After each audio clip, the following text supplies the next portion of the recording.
Well, guys, welcome back to the nest. I hope you're all keeping well. Time for another movie reaction tonight. I actually want to give a shout out to one of my followers who recommended this movie in one of my videos. I believe this subscriber's name is Bonesy because Bonesy actually recommended this movie to me. Big shout out to you, Bonesy. Really, really good recommendation. Love this movie very, very much. This movie is Taxi Driver. Now, I will have to put another disclaimer in this video just because of the controversy surrounding this movie. I will say it's brilliant, but some bits in it that are quite uncomfortable, quite over the top, if you know what I mean. I'll get to that in a wee minute, but I will say I really enjoyed this movie. The director of this movie is a guy named Martin Scorsese, and Robert De Niro plays the main character. I don't know if you guys remember, but Robert De Niro played the young Vito Corleone in The Godfather Part 2. I really enjoyed him in that movie, and I'm really glad that they cast him in this movie as the lead role. I have to say, the actors from The Godfather franchise were getting a lot of big roles, so they were. You know, Talia Shire was getting into Rocky, and now Robert De Niro was the lead in Taxi Driver. I did find out that Martin Scorsese and Robert De Niro did collaborate a lot. Now, for those of you who don't know what this movie's about, it is set in a bankrupt New York City with Robert De Niro's character named Travis Bickle taking the job as a night shift cab driver in order to cope with his insomnia and his loneliness. Because as he states to his interviewer, "I can't sleep at night." He narrates the story as he writes in his diary to write down phrases like, "You're only as healthy as you feel." See, to be honest, like the role of a taxi driver does look like you won't have any trouble meeting new friends at all. Like, you know, you're driving at night, you know, well, it may be very annoying, you know, getting night shifts and you don't get to sleep at night. You get to sleep during the day.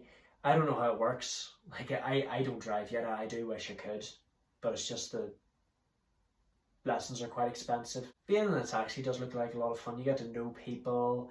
You know, you talk to them, you do get the odd dickhead every now and again, but, you know, that's part of every fucking job. He hates the amount of decay in the city, there's not much money going around, nobody's civil, everyone just, there's no society where people like each other. It's a bit like A Clockwork Orange where nobody's truly good. I think this also fits into this, only the protagonist doesn't really go around assaulting people. Well, I think he only does it to the correct kind of people, if you know what I mean. I'll get to that in a wee minute.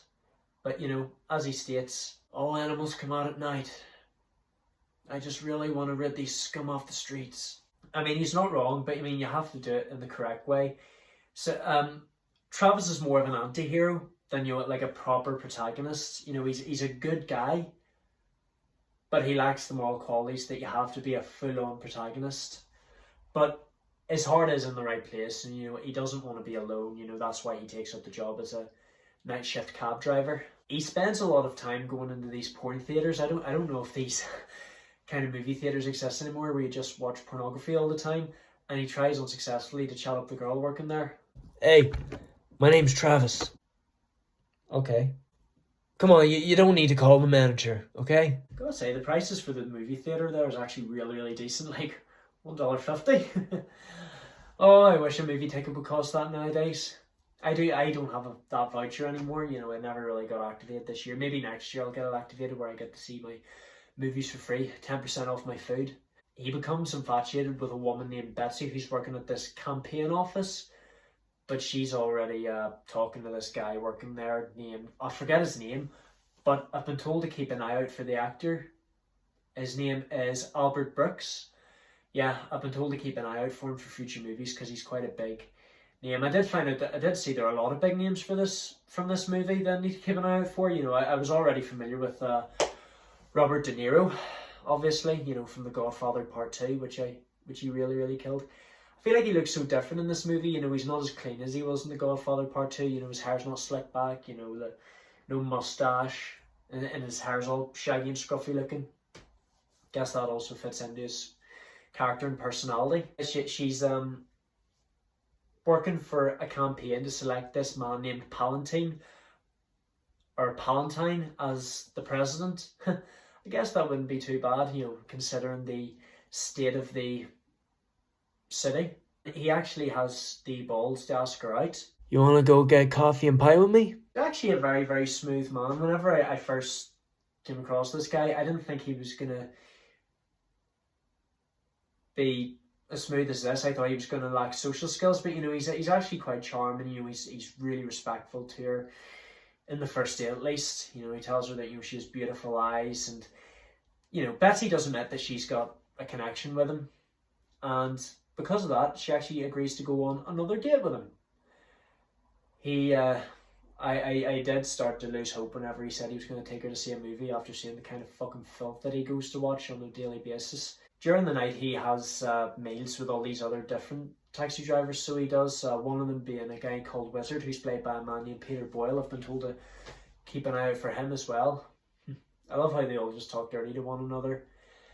And funnily enough, the next passenger he has in the back of his cab is Palantine. Yes. And, he's heard so much about it from Betsy. What a coincidence. He's just been on a date with a campaign officer voting for Palantine, and now he's actually come across him. And I actually really love the conversation he has with him. Yo, Palantine. Yeah, I'll vote for you any day. So I will. Love your policies. I'm going to get everyone I know to vote for you. Palantine actually does be very respectful towards Travis, and he actually asks him what he thinks could help to run the city a lot better. Well, you know what? Just see all this urban decay. I'd like to flush it down the fucking toilet, so I would. I don't know if he ever tells Betsy that Palantine was a passenger. I actually was quite pissed off to see that he took Betsy to a pornographic film. Like, big fucking mistake. You never ever take your date to watch a movie like that. Now, I do know we don't have any porn theatres going around. I did hear because of the internet and because of the the DVD player and everything. Coincidentally, this is actually the year where the VHS was invented. But, there's very few theatres like this left. I don't want to be talking about it too much anyway, guys, but she's so repulsed. She actually walks out on the date and she doesn't want to speak to him after the first phone call. After the first call, she wouldn't come back. Every time I smell those flowers, I feel sick.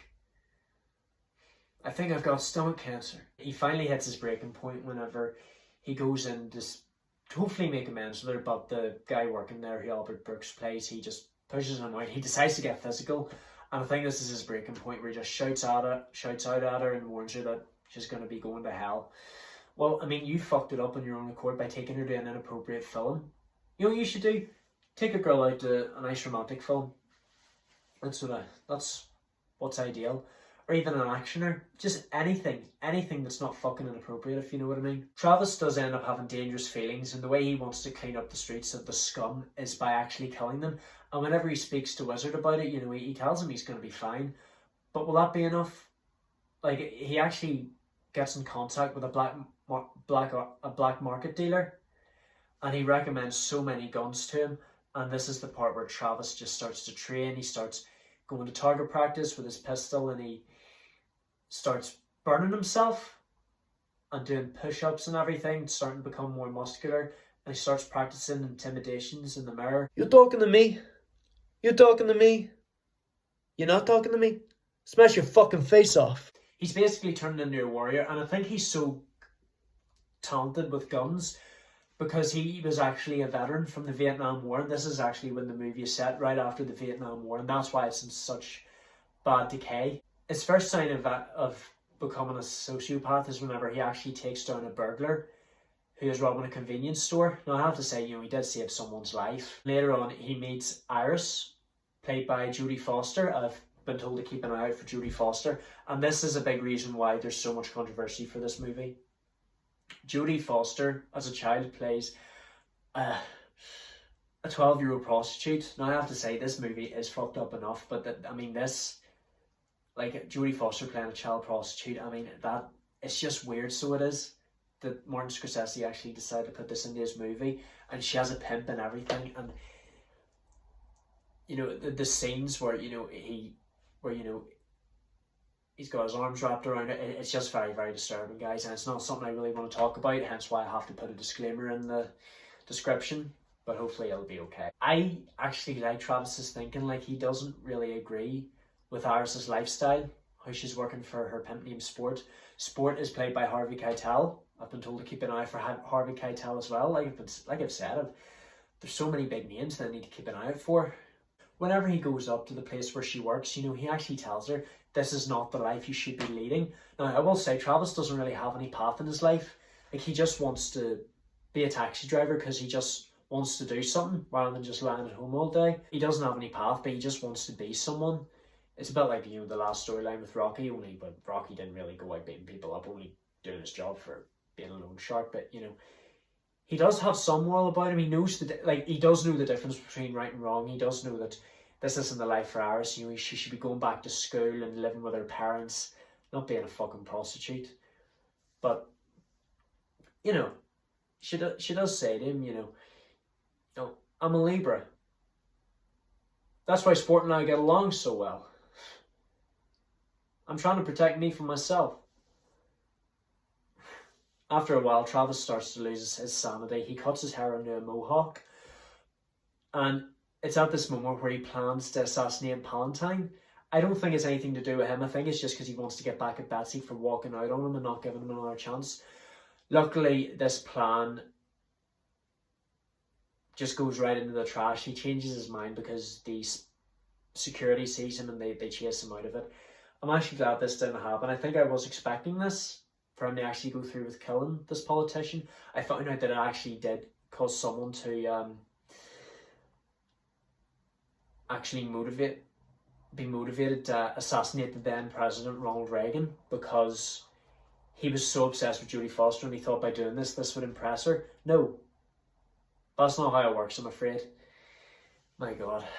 He decides to do something better. Well, I don't know if this is better, but later on that night he goes to the brothel where Iris works, and Sport doesn't recognise him because he's cut his hair into a mohawk and he's got that war veteran jacket on, and you know, he does warn him. I think warning him is a big mistake. Go on, get the fuck out of here. Oh yeah?